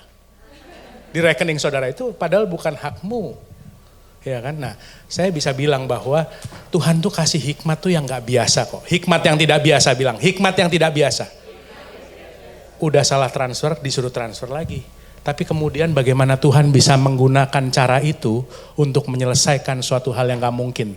Dan saya percaya Dia melewati itu saudaraku untuk membangkitkan iman daripada kita semua. Makanya saya minta dia untuk bersaksi, itu hikmat yang tidak biasa sama sekali. Tidak ada yang mustahil bagi Tuhan. Yang setuju katakan amin. Nah saudara, 3 bulan ke depan Rock Ministry memberikan sebuah tema besar yaitu mengenai humility. Atau kerendahan hati. Kita diminta untuk practicing, kita diminta untuk mempraktekkan yaitu kerendahan hati saudara. Di 3 bulan ini Rock Ministry mengarahkan untuk clearing the land, meratakan tanah. Nah tanah yang bergelombang itu digambarkan seperti kesombongan di dalam hati kita. Tinggi hati, ego saudaraku. Ya kan, bukit-bukit yang ada di depan kita itu yang menghalangi kita untuk maju, itu adalah kesombongan. Dan kalau kita bisa meratakan hal itu saudaraku, itu dikatakan kita bisa berjalan menuju kepada tujuan Tuhan yang sudah ditaruh di dalam kehidupan kita dengan baik. Sebab itu akan menjadi penghalang di dalam kehidupan kita. Nah, saya baca ayatnya dulu yang jadi ayat dasar, Matius 23 ayat 11. Kelihatan semua? Ayo kita baca sama-sama, 2, 3. Barang siapa terbesar di antara kamu, hendaklah ia menjadi pelayanmu. Dan barang siapa meninggikan dirinya, ia akan direndahkan. Dan barang siapa merendahkan dirinya, ia akan ditinggikan. Yang setuju katakan amin. Saudaraku, saya beri tema hari ini, saya beri tema khotbah saya hari ini, saya ambil waktu gak lama. Yaitu adalah, you are great in his plan. Saudara luar biasa dalam rancangan Tuhan. Saya sering pakai kata-kata ini, saudara luar biasa dalam rancangan Tuhan. Kamu hebat di dalam rancangan Tuhan. Pak, kenapa kita bisa, kenapa Pak pilih judul ini? Padahal kita lagi mau mempraktekkan yang namanya kerendahan hati, saudaraku. Iya, karena Rock Ministry meminta kita sebagai hamba Tuhan yang bertugas di hari ini untuk mengajarkan kepada kita semua tentang kerendahan hati, bukan rendah diri. Yang mengerti katakan amin. Karena itu suatu hal yang berbeda. Saudara mau rendah hati dengan rendah diri, kelihatannya mirip. Dunia berusaha untuk menyamarkan itu, saudaraku. Akan tapi saudara mesti tahu ada rancangan Tuhan yang ditaruh di dalam kehidupan saudara dan saya, yaitu yang melibatkan kerendahan hati, bukan kerendahan diri saudara. Ketika kita rendah diri, saudaraku, insecure, tidak tahu apa yang Tuhan sudah taruh di dalam kehidupan kita, maka kita malah bisa meninggalkan tugas kita. Dalam beberapa bulan ini dari mimbar ini akan mendobrak dan mengekspos, yaitu yang namanya kesombongan. Dan juga produk-produk turunannya. Apa produk turunannya, saudara? Produk turunannya adalah iri hati. Kalau orang sombong tuh biasanya iri, betul nggak? Ya kan? Orang sombong tuh paling gampang tahu orang sombong yang lain. Misalnya dia bilang, itu orang sombong banget. Nah berarti biasanya kalau dia bisa ngerti orang sombong yang lainnya, di dalam dirinya dia bisa mendeteksi. Sebab seseorang itu selalu mengukur dengan kehidupannya. Saudara bisa tangkap maksud saya?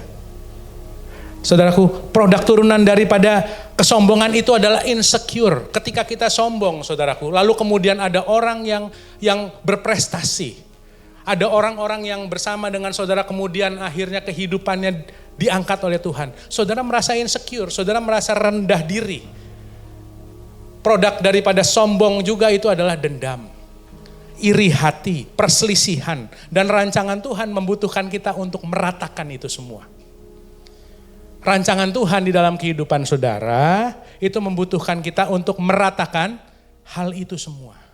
Supaya kita bisa berjalan dalam rancangan Tuhan. Saudaraku, Alkitab mendefinisikan Tuhan kita sebagai Tuhan yang hebat, yang mengerti katakan amin. Tuhan yang masyur, Tuhan yang dahsyat. Mazmur 48 ayat 10 dikatakan seperti ini. Seperti namamu ya Tuhan, demikianlah kemasyuranmu sampai ke ujung bumi. Tangan kananmu penuh dengan keadilan. Yesaya 66 ayat 1 dikatakan langit adalah tahta Tuhan.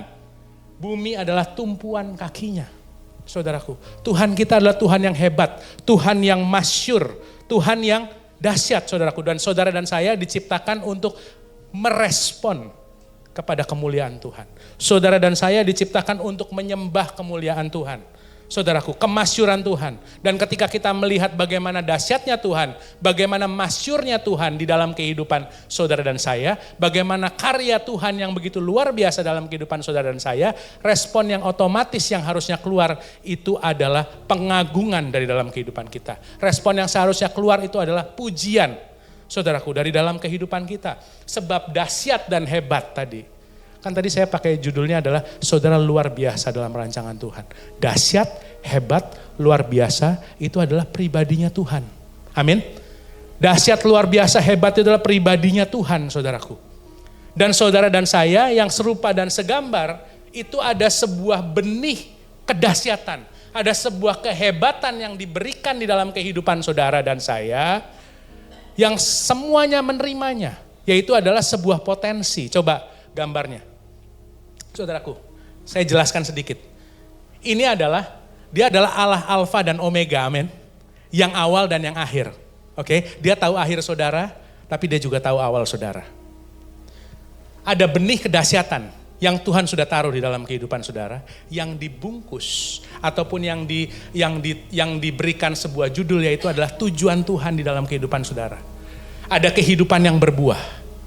Lalu kemudian sebab dia adalah Allah yang awal, maka dia tahu apa yang seharusnya saudara kerjakan, apa kedahsyatan yang dia sudah taruh dalam kehidupan saudara, apa yang saudara harus keluarkan dan saudara harus kelola dan lakukan yang harus menjadi buah bagi orang-orang di sekitar saudara sehingga saudara menjadi berkat. Tapi kemudian saudaraku, sebab dia adalah Allah yang awal, semua kedahsyatan, semua kehebatan itu dikompres menjadi sebuah benih, dipadatkan menjadi sebuah benih, lalu dibawa ke awal. Dari akhir saudara, dibawa ke awal, dipadatkan menjadi sebuah benih, dibawa ke awal, ditaruh di dalam kehidupan saudara, berupa benih. Dan semua daripada saudara memiliki sebuah potensi kedahsyatan yang dipadatkan tadi, yang dibawa dari akhir kehidupan saudara kepada awal kehidupan saudara dan ditaruh di dalam kehidupan saudara. Yang kita harus lakukan adalah mengeluarkannya. Haleluya. Saudara bisa tangkap maksud saya? Awal dan akhir. Dia memiliki tujuan dalam kehidupan saudara yang dipadatkan. Ada benih kedahsyatan, ada benih kehebatan yang Tuhan sudah taruh, ada potensi benih kemasyuran yang ditaruh di dalam kehidupan saudara dan saya. Memang ada perbedaan antara cara daripada dunia melihat yang dikatakan sebagai kedahsyatan, sebagai kemasyuran, sebagai luar biasa. Kalau dunia melihat seseorang itu luar biasa, tadi dijelaskan, seseorang harus melakukan sesuatu terlebih dahulu. Tapi kalau kita di dalam kerajaan Allah, saudaraku, kita memiliki benih kedahsyatan di dalam kehidupan kita. Kita perlu mengeluarkan apa yang Tuhan sudah taruh di dalam kehidupan kita. Kita mengeluarkan yang dari dalam, saudaraku. Kalau di dunia kita harus menjadi sesuatu, baru kita dahsyat, baru kita luar biasa, baru kita hebat dengan ukuran dunia. Tapi ketika dalam kerajaan Allah, kita hanya menghidupi rancangan Tuhan yang terbaik di dalam kehidupan kita. Saudara luar biasa, saudara hebat, saudara dahsyat, bukan oleh karena apa yang saudara lakukan, tapi saudara hebat sebab saudara dipimpin oleh seorang pribadi yang hidup di dalam kehidupan saudara, yang sudah mengalahkan dunia ini. Yang mengerti katakan amin. Saudara dipimpin oleh Roh. Saudara hidup dipimpin oleh Roh. Dan kalau saudara membiarkan, saya kasih tahu, kalau saudara membiarkan kehidupan saudara hari demi hari, kalau saudara gak kuat hari demi hari, oke, jam demi jam. Kalau saudara juga gak kuat jam demi jam, Tuhan pimpin detik demi detikku. Aku gak mau keluar daripada jalanmu. Ketika saudara biarkan kehidupan saudara dipimpin oleh Roh, dimanapun saudara berada, apapun yang saudara sedang kerjakan, apapun yang saudara sedang lakukan, apapun yang saudara sedang katakan bahkan saudaraku, itu keluar daripada Roh sendiri yang akan memberikan apa saudaraku, mengeluarkan potensi saudara. Dari benih ini, itu mulai berjalan, satu demi satu, akhirnya keluar buah. Makanya saya bisa bilang, you are great in His plan. Saudara hebat di dalam rancangan Tuhan. Sebab ada benih kedahsyatan, ada benih kemasyuran, ada benih luar biasa di dalam kehidupan saudara. Yang saudara perlu adalah saudara mengeluarkannya. Saudara hidup dipimpin oleh Roh. Kalau saudara memilih untuk berjalan terus di situ, saudara akan bisa lihat. Sampai satu titik saudara bisa lihat, kok saya bisa berjalan sejauh itu? Ya karena memang benihnya ada dalam kehidupan saudara. Jangan kaget saudaraku. Dan orang-orang di sekitar saudara akan lihat kehidupan saudara, lalu kemudian dia memuliakan nama Tuhan. Matius 5 ayat 16. Dia mulai melihat kehidupan saudara dan mulai memuliakan nama Tuhan. Dan saya sadar sekali, apa yang saya sampaikan di sini saudaraku, kata-kata hebat, kata-kata dahsyat, kata-kata luar biasa, itu terlalu disalahgunakan oleh dunia. Terlalu. Sehingga kita sebagai orang umat Tuhan, kita merasa bahwa itu duniawi sekali. Kalau misalnya kita dibilang dahsyat, luar biasa, hebat, kita bukan motivator saudaraku. Tapi saya mau kasih tahu, Yohanes 10 ayat 10 yang jadi ayat di mana itu kalau saya boleh bilang itu adalah ayat emas buat saya. Karena satu ayat yang kita pegang, kita hidupi, kita lakukan itu lebih dahsyat daripada 1000 ayat yang saudara tahu dan saudara hafal. Amin. Saya Yohanes 10 ayat 10. Iblis datang hanya untuk mencuri, membunuh, membinasakan. Tapi Tuhan datang untuk memberikan saudara hidup dan hidup yang berkelimpahan. Saudara kasih tahu, hidup yang berkelimpahan itu adalah Zoe. Itu adalah Kanaan di dalam kehidupan saudara. Itu setara dengan kekanaan dalam kehidupan saudara. Ada hal-hal yang Tuhan sudah berikan. Janji Tuhan di dalam kehidupan saudara. Kita hanya perlu menghidupinya, saudaraku. Dan kalau saudara lihat di dalam Alkitab, kata-kata yang digunakan untuk mendefinisikan saudara dan saya. Tidak ada kata-kata yang tidak ada kata-kata yang biasa. Saudara dikatakan sebagai terang dunia. Saudara dikatakan sebagai garam dunia. Saudara adalah kepala bukan ekor. Saudara adalah lebih daripada pemenang, saudaraku. Enggak ada kata-kata yang biasa. Kata-kata yang digunakan adalah kata-kata yang luar biasa. Sebab memang dia tahu rancangannya di dalam kehidupan saudara. Kalau hari ini saudaraku, saudara tertunduk lesu. Saya mau kasih tahu, ada benih yang Tuhan sudah taruh di dalam kehidupan saudara. Yang perlu saudara keluarkan. Ada potensi yang Tuhan sudah Tuhan sudah padatkan menjadi dalam bentuk benih. Saudara hanya perlu kelola dan saudara perlu keluarkan, saudaraku. Dan itu ada dalam rancangan Tuhan di dalam kehidupan saudara. Saudara gak bisa berjalan dengan kemampuanmu sendiri. Saudara berjalan di dalam tuntunan Roh Kudus. Dan hari ini, saudara lihat dari dalam ayat tadi, ada prinsip-prinsip kerajaan Allah yang kita harus lakukan, dan prinsip itu pasti terjadi dalam kehidupan saudara. Yang mengerti katakan amin. Prinsip kerajaan Allah tidak mungkin gagal. Prinsip kerajaan Allah walaupun berbeda dengan dunia, dia pasti terjadi. Maksud saya adalah, kalau saudara memberi, maka saudara akan diberi. Itu prinsip kerajaan Allah, beda dari dunia. Kalau saudara mau menjadi yang terkemuka, saudara harus menjadi hamba. Harus menjadi pelayan. The greatest among you is a servant. Dikatakan, yang terbesar dari antara kamu itu adalah yang melayani. Saudaraku, dikatakan tadi di ayat yang tadi, yang jadi ayat jangkar hari ini, itu adalah barang siapa yang terbesar di antara kamu, hendaklah ia menjadi pelayanmu. Hendaklah dia menjadi pelayanmu. Jadi saudaraku, kalau saudara sedang melayani orang lain, jangan saudara merasa terintimidasi, kok saya rendah banget ya. Justru itu Tuhan katakan itu yang terbesar. Itu bagian yang terbaik. Itu adalah cara untuk saudara mencapai benih luar biasa tadi berbuah, keluar. Benih itu bisa berkembang, saudara. Dengan cara apa? Ya melayani tadi. Dunia terasa asing. Kalau saudara mulai melayani, ya kan? Terus Tuhan mengangkat saudara, saudara terus melayani. Tuhan mengangkat saudara lagi, saudara tetap melayani, karena untuk mencapai di atas itu hanya butuh karisma, saudaraku. Tapi untuk tetap di atas itu butuh karakter. Yang mengerti katakan amin. Saya pernah diundang ke salah satu dia bikin suatu testimoni ataupun pesta di mana dia lagi naik pangkat, saudaraku. Ada satu perwira polisi sedang naik pangkat, kami diundang, saya dengan istri diundang, lalu kemudian dia menceritakan, dia kesaksian bagaimana dia boleh diangkat oleh Tuhan. Dan kita diberikan waktu untuk bicara. Ya, saya sampaikan di situ, kalau hari ini terjadi promosi, sebab firman Tuhan tidak akan pernah diingkari, itu berarti promosi ini terjadi oleh karena Bapak sudah melakukan pelayanan dengan baik. Anda sudah menjadi pelayan, sudah menjadi hamba bagi orang-orang yang ada di sekitar beliau. Tapi kemudian ketika Tuhan angkat, ketika Tuhan berikan promosi, apakah tetap mau melayani? Itu adalah tantangannya. Itu adalah tantangannya. Ketika sudah terjadi promosi dalam kehidupan saudara, Tuhan sudah angkat kehidupan saudara, sebab tadi janjinya adalah barang siapa yang meninggikan diri akan direndahkan. Tapi yang merendahkan diri akan ditinggikan. Ketika dia menjadi hamba, saudaraku, melayani, saudara jangan terintimidasi. Itu justru apa yang Tuhan mau di dalam kehidupan saudara. Yang mengerti katakan amin. Jadi saudara hari ini keluar dari tempat ini, saudaraku. Saudara mau practicing humility. Saudara mau belajar mempraktekkan kerendahan hati. Mata saudara lihat kanan kiri. Apa kebutuhan yang saya bisa jawab? Apa kebutuhan yang saya bisa layani? Apa yang kehidupan saya bisa jadi jawaban? Apa yang Tuhan sudah taruh dalam kehidupan saya secara strategis yang membuat saya, kok kayaknya saya kepingin sekali menyelesaikan permasalahan ini.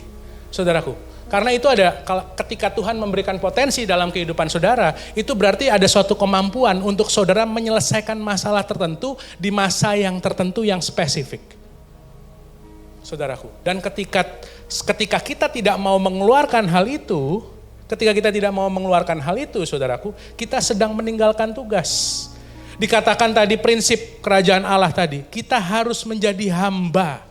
Kita harus menjadi hamba, servant. Sifat seorang hamba itu adalah dia melakukan segala sesuatu untuk kepentingan tuannya. Ada tuannya. Kita punya Tuhan. We have our master. Dia adalah Tuhan daripada segala Tuhan. Dia adalah Raja segala Raja. Allah yang hidup. Yesus Kristus. Kita berdoa, kita bilang sama Tuhan. Tuhan, apa yang kau mau daripada kehidupanku? Arahkan saya. Apa yang kau mau untuk saya lakukan? Saudaraku, Donald Kraybill di dalam satu bukunya. Coba tunjukkan bukunya. Nah ini. Donald Kraybill dia bilang begini. Kerajaan Allah yang diperkenalkan oleh Yesus Kristus itu adalah kerajaan yang sungsang dikatakan. Kerajaan yang berbanding terbalik daripada dunia ini. Karena ada prinsip kerajaan Allah yang diajarkan oleh Yesus Kristus dan itu pasti terjadi dalam kehidupan saudara dan saya. Yang di atas tuh bisa jadi di bawah. Yang terdahulu menjadi terkemudian, saudaraku. Yang terkecil itu bisa menjadi yang terbesar. Orang yang merendahkan diri akan diangkat. Orang yang meninggikan dirinya itu direndahkan. Orang yang berdosa dan mengaku dosanya itu malah saudaraku diberikan pengampunan kasih karunia yang berlimpah-limpah. Tapi saudara bisa lihat orang yang meninggikan dirinya, yang melihat dirinya saleh saudaraku malah dikecam oleh Tuhan. Tapi kalau kita memiliki sebuah prinsip, kita mengetahui prinsip kerajaan Allah yang Tuhan sedang ajarkan di dalam Alkitab saudaraku. Kita mesti tahu bahwa yang menjadi penghalang Tuhan bekerja di dalam kehidupan kita, itu adalah kesombongan kita. Itu adalah ego kita saudaraku. Yang menjadi penghalang aku bekerja ataupun Tuhan bekerja dalam kehidupan kita, itu adalah kesombongan kita. Kita harus ratakan itu. Dan itu kesombongan itu adalah pilihan saudara sebenarnya. Itu adalah pilihan. Kalau kita mau tahu bahwa Tuhan sudah segala sesuatunya adalah dari Tuhan, untuk Tuhan, dan kita kembalikan untuk kemuliaan bagi nama Tuhan. Nggak ada apapun yang kita bisa sombongkan di dunia ini. Saudaraku, apa arti kata sombong? Saya catat di sini. Arti kata sombong itu adalah, saudara kalau ada yang mau catat silakan, kalau saudara mau dengarkan asal nggak lupa. Ya kan? Arti kata sombong adalah pengamatan dan penghargaan yang salah tentang siapa diri kita, tentang apa kontribusi kita, tentang apa kemampuan kita, tentang apa karakter kita. Oke, pengamatannya salah, pengamatannya terlalu berlebihan. Siapa diri kita, apa kontribusi kita, karakter kita, kebaikan kita. Salah, dan kita menilainya terlalu berlebih. Kita menganggap diri kita lebih daripada orang lain. Itu masih sampai di situ masih mending. Yang lebih gawat lagi adalah kita lupa siapa yang memberikannya itu kepada kita. Kemampuan kita, karakter kita, kebaikan kita, siapa yang memberikan itu kepada kita, kita lupa. Padahal Tuhan yang menganugerahkan semua yang terbaik. Semua anugerah yang terbaik datangnya dari atas, tidak ada pertukaran atasnya. Semua datangnya dari Tuhan, saudaraku. Ketika kita bisa melakukan segala sesuatunya dengan baik, karakter kita ataupun kontribusi kita itu seharusnya itu adalah semuanya adalah titipan daripada Tuhan. Orang sombong itu lupa siapa yang memberikannya kepada kita. Orang sombong itu lupa untuk apa kita harus melakukan hal itu semua. Yaitu untuk kemuliaan Tuhan, untuk kepentingan our master, kepentingan Tuannya. Kita hamba, saudara. Kita semua hamba. Ada kepentingan Tuhan yang harus terjadi di dalam kehidupan saudara dan saya. Kesombongan itu menghancurkan. Katakan kesombongan itu menghancurkan. Lucifer jatuh karena sombong. Karena dia mau sama dengan Tuhan. Amsal 18 ayat 12 dikatakan, ketinggian hati seseorang itu mendahului kehancuran. Tetapi kerendahan hati mendahului kehormatan. Jadi saudara, kalau ada kehancuran yang saudara lihat di dalam kehidupan seseorang, saya bisa bilang pasti ada kesombongan yang terlibat. Yang mengerti katakan amin.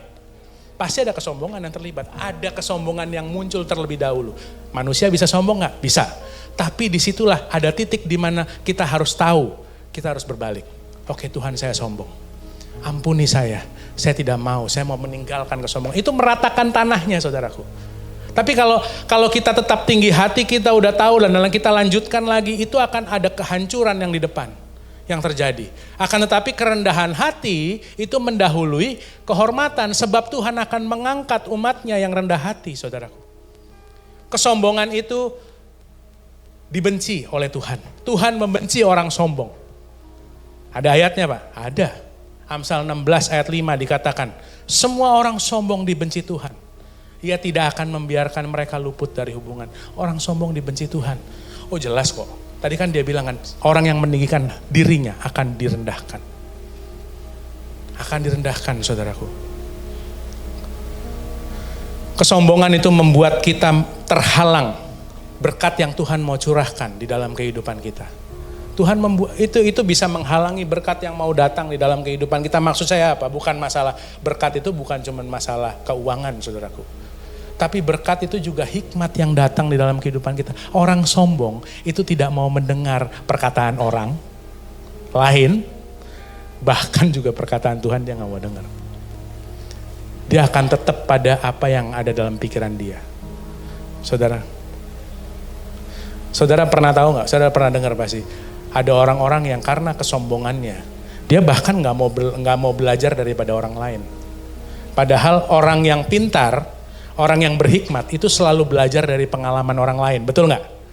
Orang bisa belajar dari pengalaman diri sendiri, tapi kalau orang yang pintar, berhikmat, itu selalu dia mau belajar dari pengalaman orang lain, tapi orang sombong nggak bisa dia belajar dari pengalaman orang lain. Saya kalau bertanya sama orang, saya mau menggali seseorang, saya bertanya, kalau ada satu hal yang kamu mau mengubah di masa lalu, apa yang kamu mau ubah?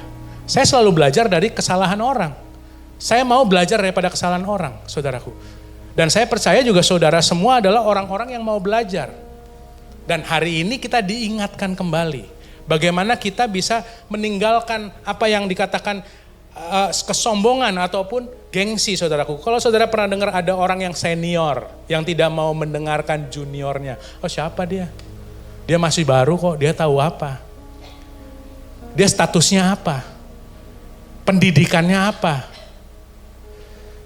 Padahal orang-orang yang anak-anak muda sekarang saudaraku, anak-anak muda itu punya keindahan yang harus kita pelajari di dalam kehidupan mereka. Ada hal-hal yang mereka dapatkan yang sebenarnya bisa kita pelajari, tapi oleh karena kesombongan kita, berkat itu gak nyampe di dalam kehidupan kita. Berkat itu gak kita dapatkan saudaraku. Kesombongan juga itu bisa membuat kita menjadi gengsi untuk meminta tolong ataupun minta arahan daripada orang lain. Oleh karena itu ada orang yang datang kepada penasehat keuangan, ada orang yang datang kepada konselor keluarga. Dia bicara mengenai masalahnya, tapi dia sebenarnya sudah punya jawaban di dalam pikirannya. Dia nggak mau ikutin jawabannya. Karena apa? Karena kesombongan akan memblok. Kesombongan itu akan menutup hati dia untuk menerima segala sesuatu nasihat yang mau diberikan kepada kehidupan dia. Akhirnya berkat itu gak bisa masuk. Dan orang sombong itu susah untuk dikoreksi, saudaraku. Yang setuju katakan amin. Saudara pernah pasti ada kondisi seperti itu. Bahkan kita bisa sombong loh. Saya pun pernah sulit untuk dikoreksi.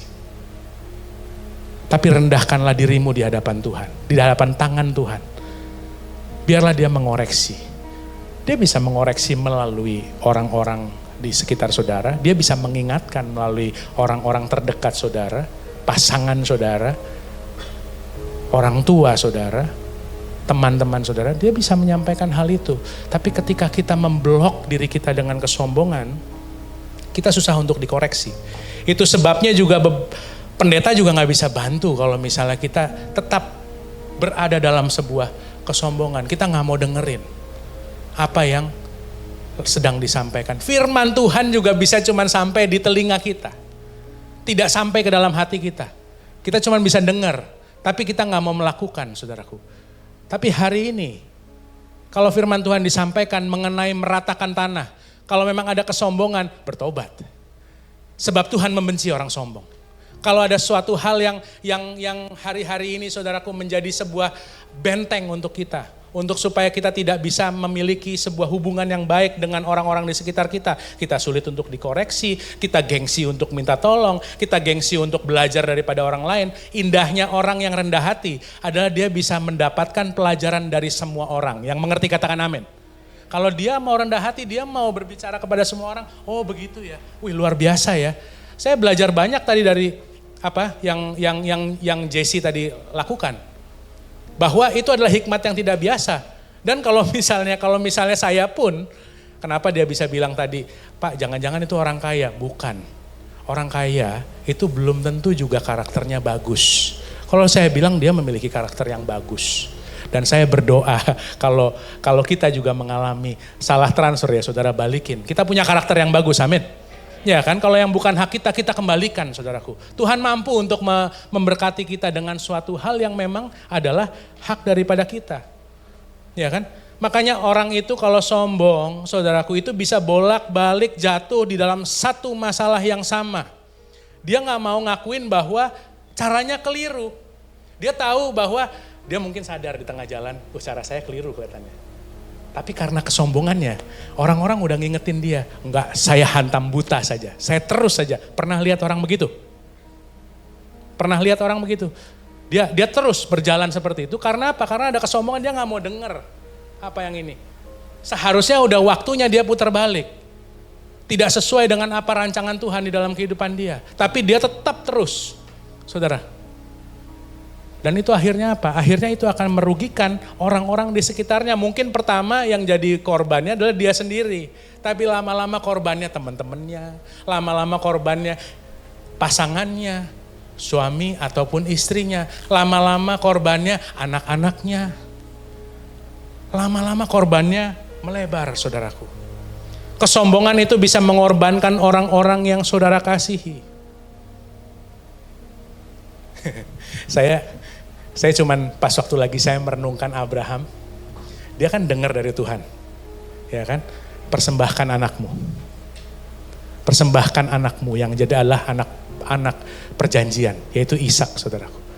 Kalau dia tetap kepada egonya, saudaraku, dia sudah bilang sama keluarganya di rumah, saya akan mengorbankan Ishak. Lalu kemudian dia jalan sampai di atas, dia tetap pada ininya, tidak bisa dikoreksi. Dia tetap, hasilnya apa saudara?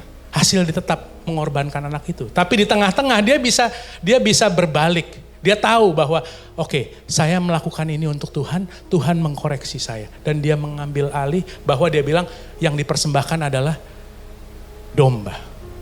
Ishak bukan. Tapi ada banyak dari kita yang merasa bahwa oh ini jalan Tuhan buat saya jalan. Padahal di tengah-tengah lalu kemudian sudah ada suatu gambaran di mana keliru. Saudara berjalan di dalam suatu pikiranmu sendiri. Saudaraku. Dan itu kita harus memiliki sebuah kerendahan hati bilang sama Tuhan bahwa oke Tuhan, koreksi saya kalau saya salah. Apa yang saya harus lakukan? Apa yang harus saya kerjakan? Apa hal-hal yang kau mau koreksi kepada saya? Dan itu akan tercermin di dalam kehidupan saudara. Menjadi berkat bagi kehidupan orang-orang di sekitar saudara. Jadi saudaraku tadi definisi kesombongan. Apa definisi kerendahan hati? Definisi kerendahan hati itu adalah sikap hati yang menyadari bahwa semua yang dimiliki, baik itu tadi kemampuan, posisi, ataupun berkat itu asalnya daripada Tuhan. Kita nggak lupa bahwa itu semuanya daripada Tuhan. Dan kita tidak pernah meninggalkan postur sebagai seorang murid. Murid itu selalu mau belajar, saudaraku. Kita nggak meninggalkan itu, kita terbuka seperti spons untuk kita bisa menyerap semua pelajaran yang terjadi di sekitar kita. Kita menyerap segala sesuatu nasihat-nasihat yang baik. Tentunya kalau saudara mendapatkan nasihat, pasti saudara perhatikan nasihat itu berasal dari siapa. Saudara pasti juga akan memperhatikan teman-teman yang di sekitar saudara yang sudah akan memberikan nasihat. Yang memiliki hati untuk saudara untuk berkembang, bertumbuh. Saudaraku, jadi rendah hati itu bukan rendah diri. Tetapi saudara mengetahui kekuatan yang Tuhan sudah taruh secara spesifik di dalam kehidupan saudara. Saya memberikan dasar hari ini sebelum kita masuk lebih jauh di minggu-minggu yang akan datang. Sebab firman Tuhan yang akan disampaikan dari mimbar ini ke depan, 3 bulan ke depan itu adalah mengenai kerendahan hati. Dan bukan rendah diri. Rendah hati itu mengetahui kekuatan kita. Tuhan Yesus rendah hati, amin. Amin, Tuhan Yesus rendah hati. Tapi dia yang bilang saudaraku bahwa akulah jalan, kebenaran, dan hidup. Itu bukan sombong. Tapi dia tahu dirinya, amin. Dia tahu dirinya, dia yang katakan bahwa hancurkan bait Allah ini, aku akan bangun kembali dalam 3 hari. Dia tahu dirinya saudaraku, dia tahu tugasnya. Dia tahu benih kehebatan yang ditaruh di dalam kehidupan dia. Dia tahu apa yang harus dia lakukan di dunia ini. Sama juga saudara dan saya. Kan ada 3 untuk kita berhasil dalam kehidupan. Know your God, ketahuilah Tuhanmu. Know yourself, ketahuilah dirimu sendiri. Know your enemy, tambah lagi know your destiny. Know yourself, ketahuilah kekuatanmu. Explore di dalam kekuatan yang Tuhan sudah taruh di dalam kehidupan saudara. Ada kelemahan, yes, tapi kenapa mesti fokus kepada kelemahan? Dikatakan dalam kelemahanmu lah kuasaku menjadi sempurna. Tapi fokuslah kepada kekuatan yang Tuhan sudah taruh di dalam kehidupan saudara. Sebab kekuatan yang Tuhan sudah taruh itu adalah benih daripada identitas. Dan aktivitas saudara itu keluar daripada identitas yang Tuhan sudah taruh di dalam kehidupan saudara. Tidak pernah melenceng dari itu. Identitas saudara tidak pernah berubah. Tugas yang Tuhan sudah taruh di dalam kehidupan saudara itu ada benih yang Tuhan sudah taruh. Jadi rendah hati itu bukan rendah diri, rendah hati bukan minder. Tapi rendah hati itu mengetahui potensi yang ditaruh, talenta yang ditaruh, urapan yang ada dalam kehidupan kita semua, berkat yang dipercayakan dalam kehidupan kita semua. Dan kita bilang, oh semuanya ini Tuhan berikan, fungsinya adalah untuk kita melayani. Untuk kita bisa menjadi pelayan saudaraku, untuk kita bisa menjadi hamba. Yang mengerti katakan amin. Mengenal kekuatan kita itu bukan sombong. Mengeluarkan talenta bukan sombong. Tetapi menggunakan talenta untuk melayani orang lain itu justru adalah yang Tuhan inginkan di dalam kehidupan kita. Saudara kalau baca firman Tuhan, layanilah seorang dengan yang lain dengan talenta yang Tuhan sudah taruh dalam kehidupan saudara. Amin. Ada talenta yang Tuhan sudah taruh. Yang mengajar ya mengajar, yang berkelebihan ya memberi, yang suka menolong ya menolong. Yang dan lain-lain saudaraku. Ada talenta yang spesifik yang Tuhan sudah taruh di dalam kehidupan saudara. Dan saudaraku, kadang kita begini, maksud saya gini, kalau kita rendah hati ataupun humility, itu bukan sama dengan rendah diri. Maksud saya seperti ini. Kalau misalnya sampai ada masalah yang saudara hadapi di depan saudara, di kantor saudara, ataupun di rumah tangga saudara, saudara tahu nih pemecahannya, saudara tahu jalan keluarnya, saudara tahu bagaimana menyelesaikannya, tapi saudara bilang aku mau rendah hati aja lah, aku gak usah ngapa-ngapain, aku diem aja. Itu rendah diri. Padahal saudara tahu jawabannya, padahal saudara mampu dan diberikan kemampuan oleh Tuhan untuk saudara menyelesaikan hal itu. Saudara juga udah gregetan sebenarnya. Ini sebenarnya saya bisa selesaikan. Tapi saudara memilih, aku rendah hati aja deh. Aku diem aja deh. Aku gak nyelesain deh. Itu namanya saudara sedang membiarkan tugas itu lewat di depan saudara. Jadi saya mengajak kita semua saudaraku. Di dalam kehidupan kita harus melayani orang-orang di sekitar kita.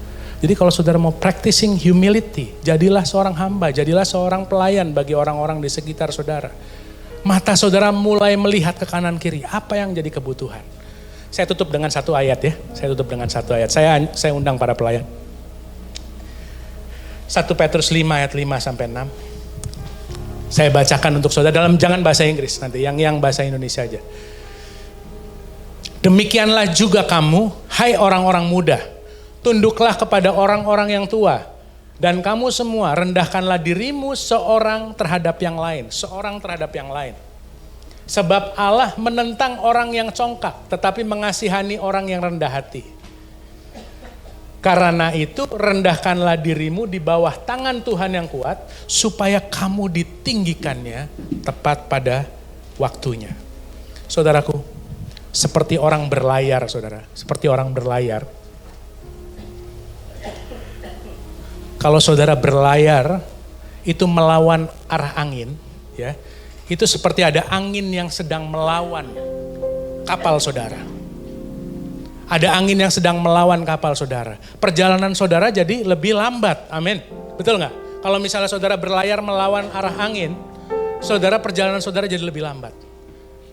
Tapi saudaraku, itu yang terjadi saudaraku. Ketika saudara sedang berlawanan arah angin, itu ada perlambatan yang menghadang. Tapi kalau seorang sedang berlayar, dia tahu dia harus berlayar searah dengan mata angin. Sebab kalau dia berlayar dengan searah mata angin, perjalanannya jadi lebih cepat. Bahan bakar yang dia gunakan jadi lebih sedikit dong. Ya kan, dia sampai di tujuan lebih cepat saudaraku. Saya cuma mau bilang, kalau orang hidup di dalam kesombongan, orang hidup di dalam ego, saudaraku, itu saudara seperti sedang berlayar melawan arah mata angin. Saudara sedang berlayar melawan arah mata angin, saudaraku.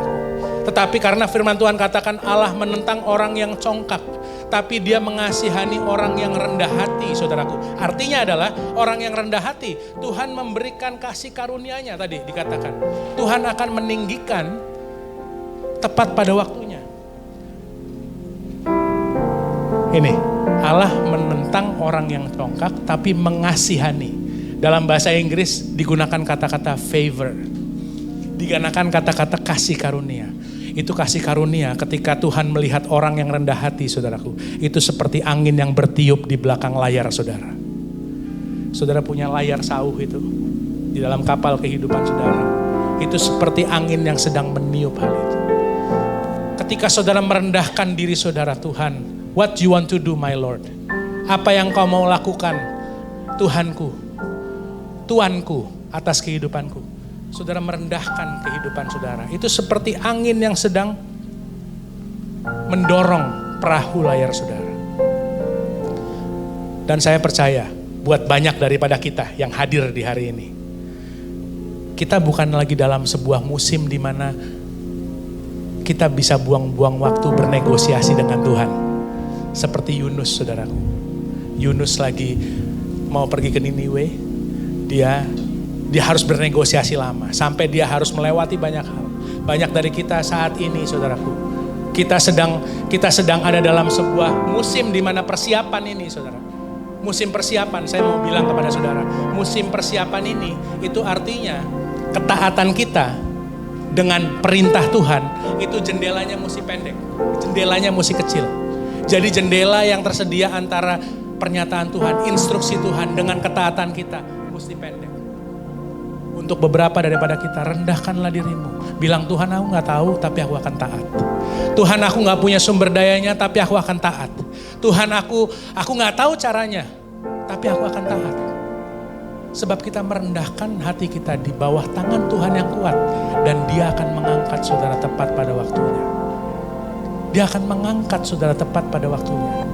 Saya gak tahu ini buat siapa, tapi saya percaya saudaraku, bahwa ketika jendela tadi itu tidak lebar antara instruksi Tuhan dan ketaatan kita, maka dia akan blow the favor. Dia akan hembuskan tadi kasih karunia-Nya dalam kehidupan saudara. Kehidupan saudara berjalan dengan cepat.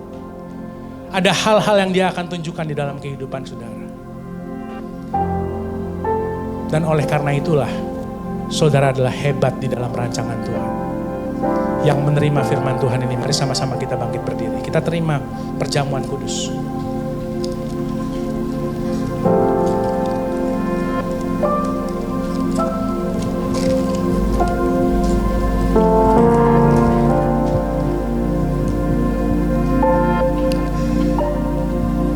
Saudara semua sudah terima perjamuan kudus. Mari kita angkat roti di atas tangan kanan kita lebih tinggi daripada kepala kita. Seperti malam sebelum dia disalibkan, dia mengambil roti, dia memecah-mecahkannya, dan dia berkata, perbuatlah ini sebagai peringatan akan aku. Biarlah ini roti yang kita angkat tinggi ini adalah materai daripada firman Tuhan hari ini di dalam kehidupan kita. Buat setiap kita yang merespon firman Tuhan, ya saya mau rendah hati, ya saya mau melayani, ya saya mau meninggalkan kesombongan, ya saya mulai mau mendengarkan orang lain, ya saya mulai mau membuka hati saya untuk koreksi-koreksi.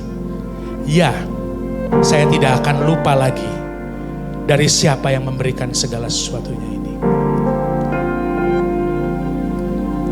Biarlah kiranya firman Tuhan itu termaterai di dalam kehidupan saudara. Dan kita semua menjadi orang-orang yang rendah hati, merendahkan hidupnya di hadapan tangan Tuhan yang kuat. Bukankah roti yang kita angkat tinggi ini, saudaraku, adalah persekutuan kita dengan tubuh Kristus? Mari kita makan bersama-sama di dalam nama Tuhan Yesus.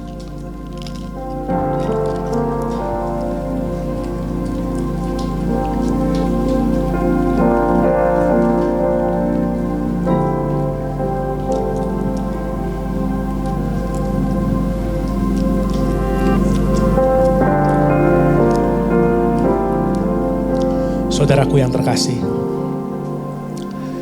pencipta di dunia pun tidak mau kalau misalnya ciptaan yang dia lakukan itu sia-sia.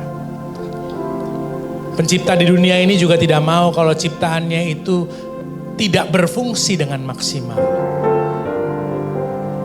Kalau pencipta di dunia ini pun tidak mau seperti itu, terlebih lagi Bapa kita di surga yang sudah menciptakan kita serupa dan segambar, yang sudah memberikan benih daripada kedahsyatan, kemasyuran, seperti apa yang dia janjikan kepada Abraham di Kejadian 12, bahwa dia akan membuat namanya masyur, membuat Abraham menjadi bangsa yang besar, bahkan ketika tidak ada harapan di depan matanya. Sebab Tuhan bisa menggunakan segala sesuatu yang ada dalam kehidupan saudara. Dia tidak membutuhkan sesuatu yang baru di dalam kehidupan saudara untuk menghasilkan sebuah hasil yang berbeda melalui kehidupan saudara di dalam nama Tuhan Yesus. Bukankah cawan yang kita angkat tinggi ini adalah persekutuan kita dengan darah Kristus? Mari kita terima di dalam nama Tuhan Yesus.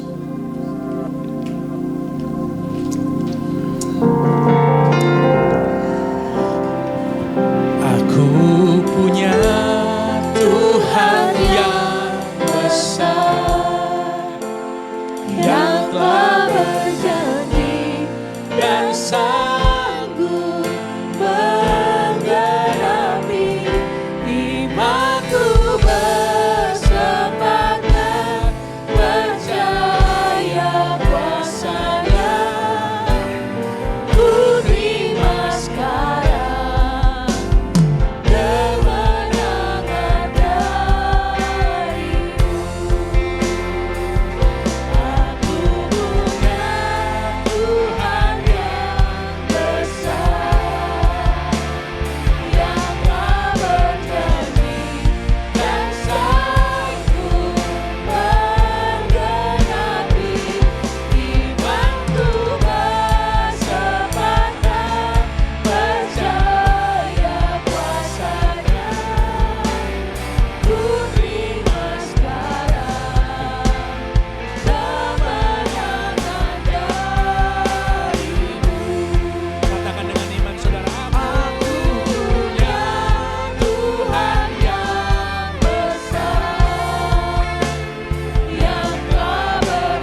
Engkau besar, Engkau dahsyat. Dan kehidupan kami merespon terhadap kedahsyatan-Mu Tuhan. Kami diciptakan untuk memuji kemasyuran-Mu Tuhan. Kami diciptakan untuk memuji kedahsyatan-Mu ya Tuhan. Dan benih kedahsyatan itu sudah ada dalam kehidupan kami. Benih itu sudah menjadi potensi dalam kehidupan kami. Tuhan ajari kami semua untuk mengeluarkannya. Kami gak mampu, kami gak sanggup Tuhan Yesus. Mungkin kalau ada dari kami yang hari-hari ini Tuhan hidup di dalam bukan rendah hati. Kami salah mengerti, kami hidup dalam rendah diri. Di dalam nama Tuhan Yesus, kiranya Engkau yang memberikan kejelasan bagi kehidupan kami. Engkau yang memberikan kasih karunia-Nya. Aku berdoa bagi orang-orang yang saat ini Tuhan Yesus sedang berjuang dengan diri mereka sendiri. Tuhan, di dalam nama Tuhan Yesus aku berdoa Tuhan ada kasih karunia untuk kehidupan mereka. Aku berdoa ada favor yang mendorong kehidupan mereka. Sehingga tujuan Tuhan terjadi di dalam kehidupan mereka. Sebab rancangan-Mu tidak pernah gagal Tuhan. Rancangan-Mu selalu terjadi di dalam kehidupan kami dengan sempurna. Terima kasih Tuhan Yesus, terima kasih untuk rancangan-Mu yang indah dalam kehidupan kami. Dan kalau sebentar kami akan pulang Tuhan ke rumah kami masing-masing Tuhan Yesus. Biarlah kiranya Engkau sempurnakan ibadah kami. Engkau yang menjaga kehidupan kami semua. Kami serahkan kehidupan kami ke dalam tangan-Mu. Mari Bapak Ibu kita sama-sama angkat tangan. Kita terima berkat daripada Tuhan. Tuhan memberkati engkau dan melindungi engkau. Tuhan menyinari saudara semua dengan wajah-Nya dan memberikan saudara damai sejahtera. Dia melimpahkan kasih karunia-Nya kepada kehidupan saudara. Saudara dimampukan untuk melewati segala perkara dengan kemampuan dan kekuatan yang daripada Tuhan. Tuhan memberkati kedua tanganmu sehingga apa yang sedang kau kerjakan engkau gumulkan dengan pekerjaanmu ataupun dengan karir ataupun segala sesuatu yang kau sedang kerjakan. Tuhan buat berhasil dan beruntung. Tuhan buat naik saudara menjadi kepala dan bukan ekor. Segala sesuatu yang saudara kerjakan, saudara lakukan itu menjadi berhasil, beruntung, berdampak dan berbeda di dalam nama Tuhan Yesus. Menjadi jawaban bagi orang-orang di luar sana. Dan aku berdoa, kehidupanmu adalah kehidupan yang rendah hati. Kehidupan kita adalah kehidupan rendah hati. Sebab orang-orang yang rendah hati itu akan ditinggikan Tuhan pada waktunya. Dan itu akan terjadi di dalam kehidupan saudara. Di dalam nama Tuhan Yesus Kristus, terimalah segala sesuatu yang terbaik. Berkat Allah Abraham, Ishak dan Yakub turun di atas kehidupan kita semua. Yang sudah menerima berkat yang terbaik, sama-sama kita katakan amin. Tuhan Yesus memberkati. Happy Sunday.